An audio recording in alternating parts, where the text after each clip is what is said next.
आणि आजच्या मोठ्या राजकीय बातम्या आपण पाहूया।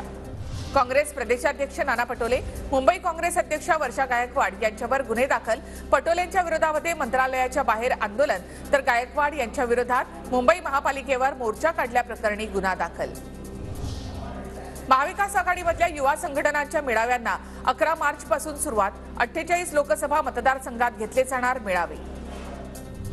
मुख्यमंत्री एकनाथ शिंदेंकडून कोस्टल रोड आणि वरळीमधल्या बाळासाहेब ठाकरे आपला दवाखाना पाहणी दौरा।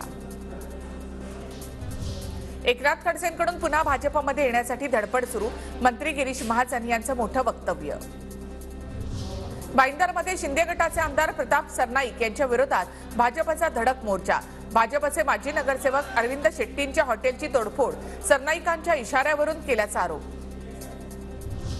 पुण्यातील लवासा प्रकल्पातील कथित अनियमितता प्रकरणासंदर्भात शरद पवारांची हायकोर्टात धाव।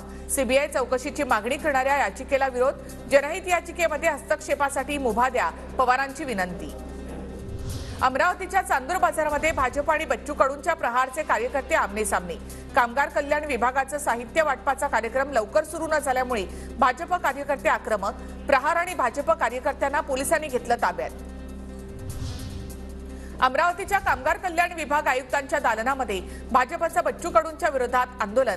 चांदूर बाजारामध्ये बच्चू कडूंनी नियमबाह्य कार्यक्रम घेतल्याचा आरोप। भारत जोडो न्याय यात्रेच्या सभेला राज्य सरकारकडून परवानगी। 16 तारखेला मुंबईमध्ये होणाऱ्या सभेत इंडिया आघाडीच्या सर्व घटक पक्षांचे प्रमुख नेते सहभागी होणार। छत्रपती शिवाजी महाराज पार्कमध्ये भारत जोडो न्याय यात्रेची सभा।